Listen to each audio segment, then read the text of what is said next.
자, 이혼 서류에 도장 딱 찍는 그 순간, 아, 이제 정말 다 끝났다, 후련하다, 이런 생각들 많이 하시죠?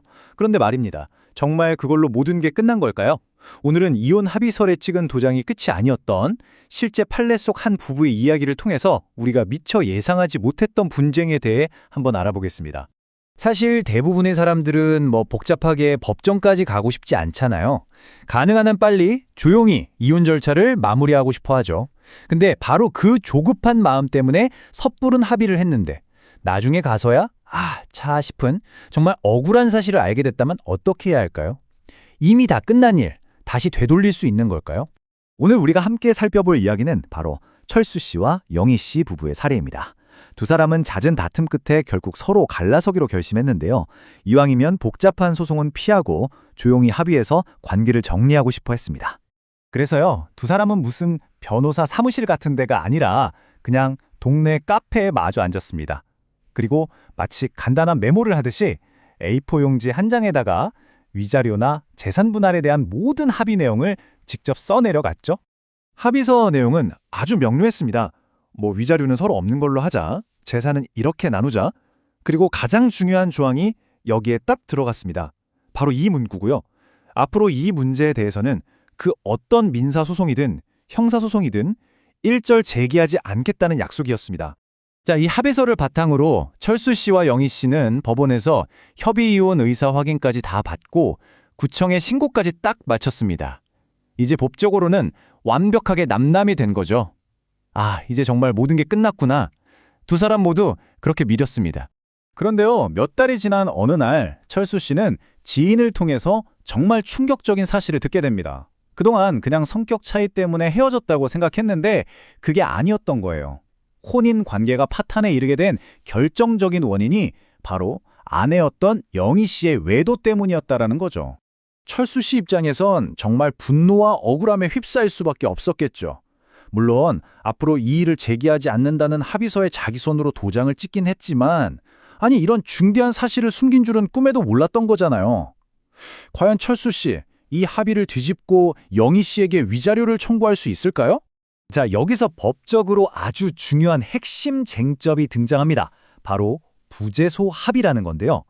한자어라 좀 어려워 보이지만 말 그대로 소를 제기하지 않기로 합의했다는 뜻이에요.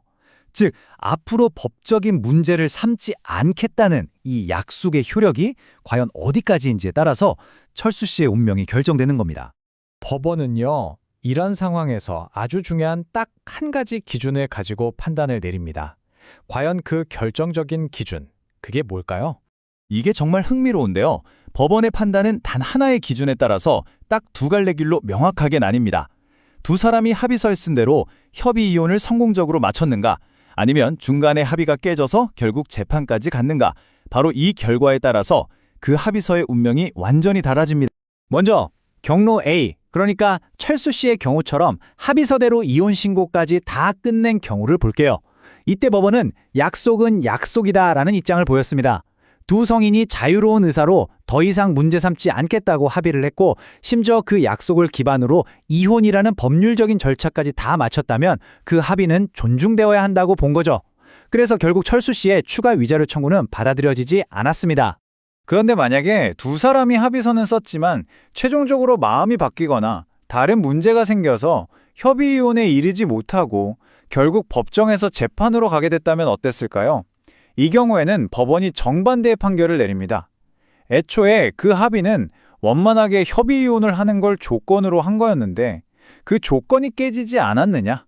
그러니 합의 역시 효력을 잃는다. 바로 이런 논리입니다. 따라서 위자료를 청구할 권리는 그대로 살아있게 되는 거죠. 아니, 똑같이 합의서에 도장을 찍었는데 왜 이렇게 다른 판결이 나오는 걸까요? 그 배경에 숨어있는 법의 논리를 한번 들여다보겠습니다. 법원의 판단 기준은 크게 두 가지로 볼 수 있습니다. 첫째는 계약은 지켜져야 한다는 대원칙이에요. 부재소 합의도 일종의 계약이니까 법원은 이걸 최대한 존중하는 거죠. 그리고 둘째는 그 합의의 조건을 해석하는 겁니다. 이 합의가 특정 조건을 전제로 한 것이었다면 그 조건이 깨졌을 때 합의의 효력도 다시 따져봐야 한다는 거죠. 결국 핵심은 이거예요. 합의서에 도장을 찍었다는 사실 그 자체보다 그 합의를 통해서 이혼 절차를 성공적으로 끝까지 마무리했는지, 바로 이 여부가 그 합의의 효력을 결정하는 가장 중요한 기준이 된다는 겁니다. 자, 그렇다면 이 사례를 통해서 우리는 무엇을 배울 수 있을까요? 만약의 상황에 대비해서 스스로를 보호할 수 있는 몇 가지 아주 실용적인 방법들을 짚어보겠습니다. 스스로를 지키기 위해서 이 세 가지는 꼭 기억해 두세요. 첫째, 부재소 합의, 즉 향후 이의를 제기하지 않는다는 문구가 갖는 법적인 무게를 정확히 인지해야 합니다. 둘째, 예측 불가능한 상황에 대비해서 예외 조항을 넣는 지혜가 필요하고요. 마지막으로 만약 협의가 잘 안 돼서 결국 소송까지 가게 된다면 기존 합의는 효력을 잃는다는 점도 기억해 두세요. 예를 들면 합의서에 이런 문구를 추가하는 거죠. 상대방이 재산을 숨겼다거나 내가 전혀 몰랐던 결정적인 잘못이 나중에 드러날 경우를 대비하는 겁니다. 바로 이런 단서 조항 하나가 미래의 여러분의 소중한 권리를 지켜줄 수 있습니다. 이혼은 인생의 한 챕터를 마무리하는 아주 중요한 일이죠. 그 마침표가 억울함이나 후회로 얼룩지지 않으려면 마지막 순간까지 신중하고 냉철할 필요가 있습니다. 빨리 끝내고 싶은 마음은 충분히 이해하지만 제대로 끝내는 것이야말로 새로운 시작을 위한 가장 빠른 길일 수 있다는 점 꼭 기억하셨으면 좋겠습니다. 오늘 이 이야기를 통해서 한 번쯤 생각해 보셨으면 합니다. 이게 비단 이혼 문제뿐만이 아니잖아요. 인생의 중요한 결정을 내리는 순간 앞에서 우리에게 정말 필요한 것은 과연 무엇일까요? 속도일까요? 아니면 확실함일까요?